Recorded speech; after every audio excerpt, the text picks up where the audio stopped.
Hello guys and welcome back to the channel for a belated what I watched.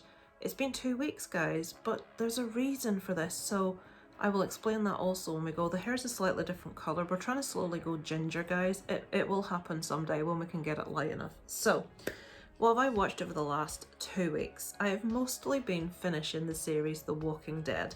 Now I'm going to talk a little bit about that right at the end. I know some of you either won't be interested or won't have seen it and won't want me to spoil anything, so we'll keep that for the end.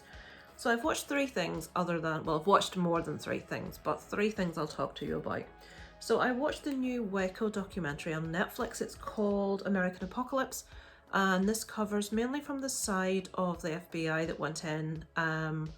There is a bit from a couple of women that were residents at Waco. There's like sort of groovy 3D or like imagery sort of plans of the place, which sort of give you a really good idea of the layout and what exactly was happening. I've seen more interesting documentaries on Waco. I have to admit, this one didn't pull me in. As a matter of fact, I had to start watching this about 4 separate times, but each time I start it, my mind really drifted. I didn't find myself being pulled in, being really engaged. And I mean, this is a massive like true crime story that everyone's aware of that's really interesting, but it didn't do it for me guys. I don't know. So that's Waco American Apocalypse. I would say it's a very average documentary in my opinion. So on the first, I went to the cinema to see Dungeons and Dragons Honor Amongst Thieves. Now this is one that my son wanted to see. He's 12. I knew nothing about it, absolutely nothing, other than a couple of people had been to see it and they said they really enjoyed it. So as an avid fan of the cartoon as a child, I thought, right, well, let's give this. I think it was one of my favourite cartoons as a child, actually, but I wouldn't say you even have to put a Dungeons and Dragons sort of label on this. It was about so much more than that. So I'm not going to sit and discuss story. I'm sure any of you that are interested know the story. This is, I would say, quite family orientated, but I think it's a 12A, there are a few swear words in. And there are a few quite intense and frightening scenes. So for much younger children, I'd say maybe not suitable. My son's 12. We would have probably let him watch this from about 9 or so, because there are a couple of scenes that are a little bit scary, a couple of the effects. But I wouldn't recommend for much younger children. I found it fun. I found it very, very cheesy. The jokes were mostly terrible, but terrible in a way that they made you laugh. Performances were all excellent from everyone involved. The special effects were excellent. When I started the movie, in the first 20 minutes or so, I felt I was really going to dislike it. I was really going to hate this movie. It wasn't appealing to me at all. But obviously, I'm in the cinema, I'm sat there, I've got someone with me that wants to see it, so I'm going to sit for the long haul, and it really, really did pull me in by the end. I really ended up enjoying it. I gave that one a 3.5 out of 5, so I would recommend for anybody that just wants a laugh, that just wants a bit of fun, and some really nice effects to go along with it. And the other movie, finally, I got to see, I've been wanting to see this one for such a long time, was Champions with Woody Harrelson. This is a remake of a Spanish movie. I think it's called Campeones. Apologies if I've butchered that pronunciation. Woody Harrelson is a coach for quite a well-known basketball team. He has a bit of a temper. He gets himself sacked. He goes to court for getting into a bit of a tussle with another coach, and he is basically told either he's going to serve prison time or he's going to do 90 days community service. And obviously he takes the community service. And this community service is to coach a Special Olympics basketball team. I think they're called Friends. And he's like, no, I don't want to do this. I'm a serious coach, blah, blah, blah. He's very bullshit. He's got a very sort of specific viewpoint. And obviously, this is a very predictable movie. That's all going to turn around by the end. I'm very pleased there are certain things that are extremely predictable that I thought was going to happen, that we see in all kinds of sports movies, especially anything with like a feel-good element or kids in or anything like that, but they didn't take that route out, which I'm really pleased to see. Really love this. Woody Harrelson was excellent. I feel all the young actors and actresses were fantastic. Is it Kate Olsen? Her name is. I'm terrible with names, guys. Caitlin Olsen from Always Sunny is in this also, and she is excellent. It's one of those faces where like half an hour, who is that? I know her, and you end up going to IMDb. It was Caitlin Olsen. So Thoroughly recommend, really feel good movie, fantastic performances, really, really funny movie, really heartwarming. I have to say, this is not a movie that has cruel humour. It is not a movie that is poking fun at individuals that have special needs whatsoever. They very much come out on top in this movie. Fantastic performances. And this very much is a movie about these individuals. It's not about whatever they may have, whatever their special needs may be.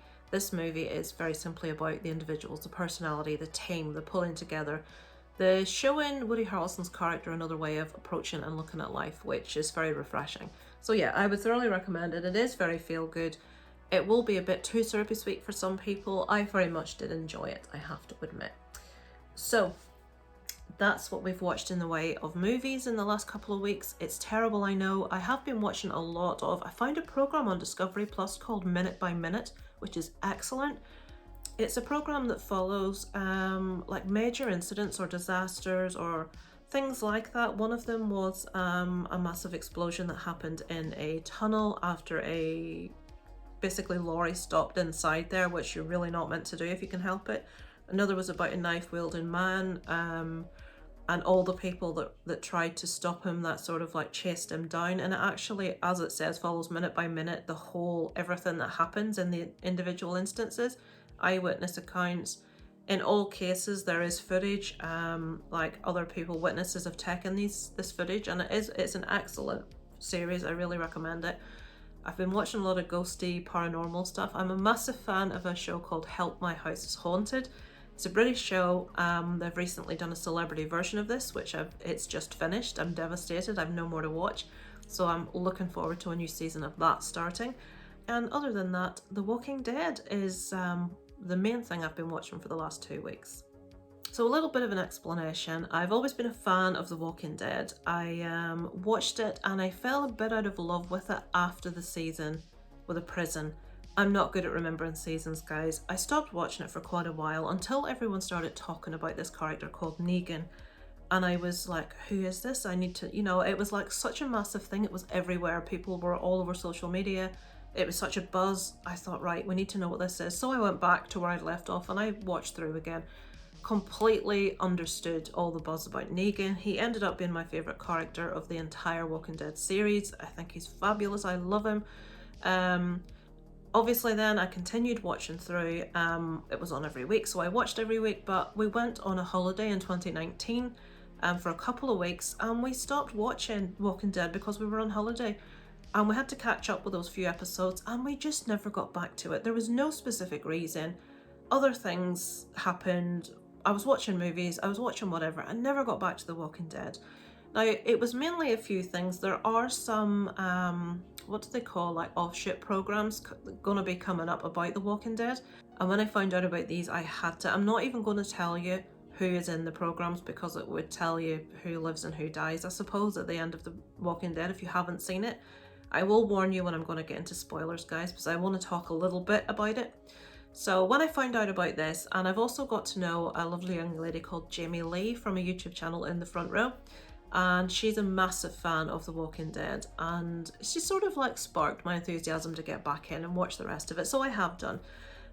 So yeah, I went back in, I stopped off halfway through season 10, so I went back to the beginning of season 10. There are only 11 seasons, so I watched season 10 and season 11. That's what I've been doing over the last 2 weeks.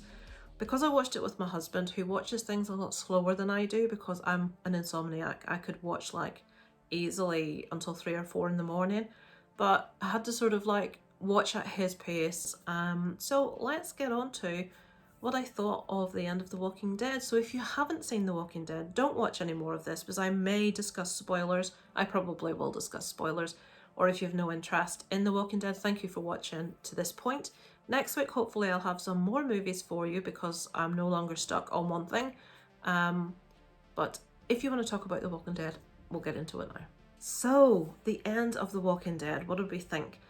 Right, first off, the one thing I will say is I was not a fan of the Commonwealth. I felt when we got into the situation, I'm going to call them stormtroopers because that's what they looked like. When the stormtroopers arrived, and Eugene and Ezekiel and Princess and the other woman that I've forgotten with the English accent, which is just such a dull character, I can't even tell you. Apologies if you like that character. It took so long. I think because we were bouncing in season 10, we were bouncing between different characters' stories. It took us so long to find out who these guys were. Were they bad? Were they good? Was there more of them? Where were they coming from? Why do they have all this like guns and ammunition and the outfits? They were very different from the normal characters we saw from every different community. These guys like were fully tooled up, were had got ammunition, had got like heavy rifles, had got all of this armor. Where on earth, you know, you're wondering where it's going, and it took so long to get to it. I felt that storyline was very, very drawn out. I wasn't a fan of that. On the other hand, every other storyline that was happening in season 10, I thought season 10 was fabulous. I really enjoyed it. I love how involved Negan got, how he went over to the Whisperers to check out Alpha. Carol even grew on me. I never have been a fan of Carol. I'm not sure why. Just never been a big fan. I was really pleased for Darryl to get a little bit more dialogue and not just like he always says, and he's driving off somewhere on his bike. So I like to see him get a little bit more involved. That was nice. What else can we say? I absolutely love Gabriel. He's one of my favourite characters. I love the fact that he's a priest and he's badass and he always makes the right decision. Well, near in the end and in season 10, it's like if somebody has to be brutal, if you have to be ruthless and you need to do that to make the right decision, Gabriel is right there. I love that about him. I really like the introduction of Princess as a character. Absolutely love her. I wish they'd kept her in her original outfit that we first see her. She's very distinct. She's got like a pink fluffy jacket on. I think her hair's got blue in it. She's got goggles on her head. My brain was saying, awesome cosplay opportunity. This is fantastic. But then as we go on, she just changes into the same clothes as everybody else. It's like, keep that originality, guys. One thing I want to say about The Walking Dead is I feel there is a severe lack of really strong female characters. Michonne is a very strong character, which I really liked her. She left the show partway through season 10. Carol, yes, she's a very central character. She's been there from the start. She irks me, and I can't explain why. I think because she made so many terrible decisions that involved so many different people dying. Never been a fan of Carol. Maggie, can't bear Maggie. Never have been able to bear Maggie. I loved Glenn. I really liked Maggie to start with. I loved the relationship between Maggie and Glenn. I was absolutely devastated when we lost Glenn, and in the manner that we did. I refused to watch that scene when they were doing loads of flashbacks through, I'm not sure if it was I think it was season 11. They did a lot of flashbacks, which I loved because we saw Negan back in the day and we saw Rick Grimes, and it was like, wow. But I was really conscious of the fact if they're getting even close to showing this scene with Glenn's death, I can't look at this. It's one of the most horrible death scenes I've ever seen. I think because it was such a beloved character, and because I had no idea that it was coming, that it was going to happen. I'd managed to avoid spoilers. I was so shocked. But as the series went on, the arc that Maggie took, I just didn't enjoy. I didn't enjoy her as a character. I didn't enjoy her coming back in season 10 and being in charge when she'd been away for so long and telling people what to do. And I just, who are you to be coming in and just like ruling the roost all of a sudden? And, you know, your opinion's the right one and you're going to tell everyone else what to do. Instances like on the subway when she wants to push on and Negan's telling her this is a mistake, and she obviously hates Negan because of what he's done. We can understand that much. But she holds people back and allows a young lad to be eaten by zombies, but then a couple of episodes later she's given off at someone for making that call, and she wants to, she just seems to be a person that's very conflicted. She'll do something and that's fine for her to do that for her reasons, but if someone else does the same thing for their reasons, she doesn't like it.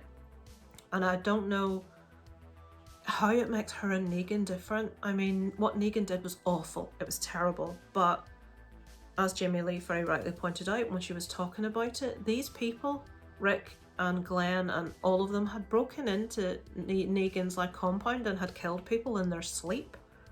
You know, and people that probably hadn't done anything to them.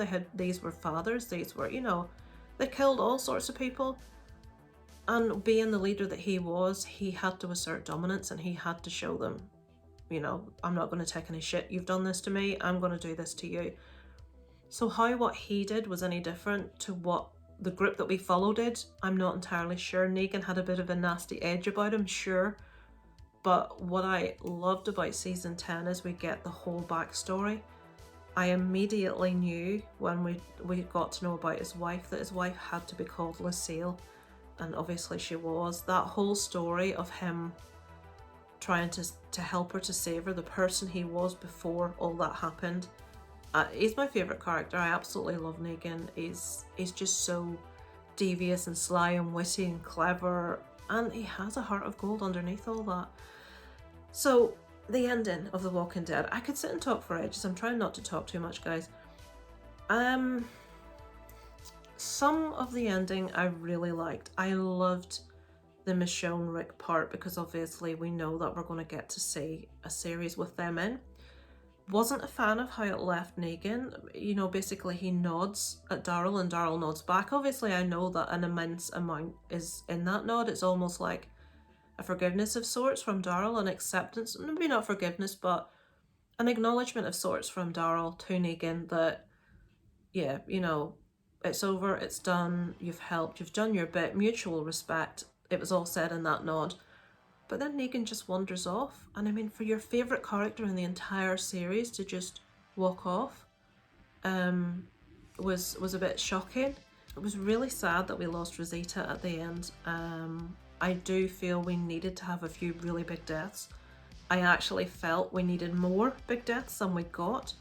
I realised that when we got the Commonwealth, it was basically just setting up loads of people to die. We need to see loads of carnage really at the end of this, and the only way we're really going to see that is by introducing loads of people, which is what they did. Wasn't a fan of Eugene and is it Stephanie's relationship. I found her really, like most of the female characters in The Walking Dead, she was very, I don't know what way to put this, can I use the term vanilla? She was very plain, she was very, I don't know, just when I think of the male characters like Rick Grimes, like Negan, like Ezekiel, like Gabriel, did I say Gabriel? But when I think of those characters, they're so multi-dimensional, they're so complex, they're so, you know, you never really know what to expect with them. And when you look at the female characters, they're either causing loads of people's deaths through sheer stupidity, hiding behind someone else. I mean, Stephanie allowed Eugene to take the blame for what she did, and he was going to die and she was going to let him die. It's like, what are you doing, woman? You're going to let this guy die for something you did? Didn't like that. Carl just, I think it's a personal thing. Carl as a character's just always irked me. I don't know what it is. But I don't know, I feel at the end we needed to see more. We needed to lose more people, I suppose. That's just how I felt about it. I will admit something I thought was going to happen at the end, and it didn't. Was, and I don't know why I thought, and then I thought, well, this can't happen because there's going to be other shows. I thought that perhaps they might have Rosita survive, and it might be something along the case as with The Last of Us.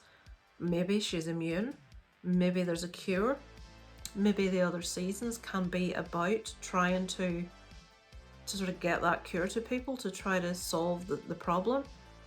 So I really thought that that's what they were going to do. They were going to, you know, and then obviously her daughter would carry the same gene. Obviously they didn't, so there's no cure as such yet. Maybe I wanted things to be tied up with a nice little bow, who knows. But yeah, for the most part, I really enjoyed the final 2 seasons. I loved deeper that we got into different characters. Like I said, not the biggest fan of the Commonwealth, but I realised why they had to do it. The action scenes were fantastic. Oh, I have to say, sorry, female characters, Judith is amazing. Judith's my second favourite Walking Dead character. She is Rick Grimes' daughter. Well, officially she isn't, but she is. So it's like we lost Rick, then we lost Michonne. Negan, I loved season 10. He had a very central part, so I loved that. Daryl got a little bit more dialogue, so I loved that. Judith is fantastic. I really want to see more of her in, I think obviously she's going to pop up in the one with Rick and Michonne, so I really look forward to seeing more from her. I'm really confused as to how Maggie and Negan are going to do a show together. That's another question, is what happened to Negan's wife. She was back in Alexandria, so I'm assuming his wife and their child to be was back in Alexandria at the end, but it never went there.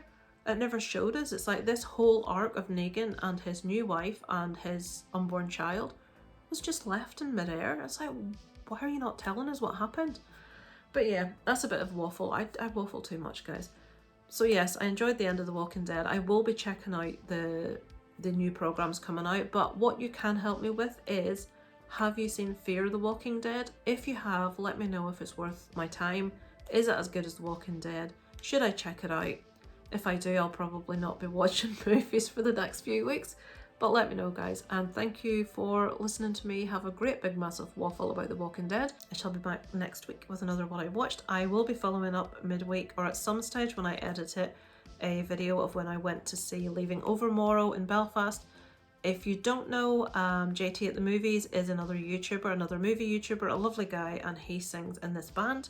And they came to Belfast and I was lucky enough to go and check them out. So I will be doing a little vlog type video of that for you sometime this week also. Thank you for watching, guys. Over and out from Lisa Lives.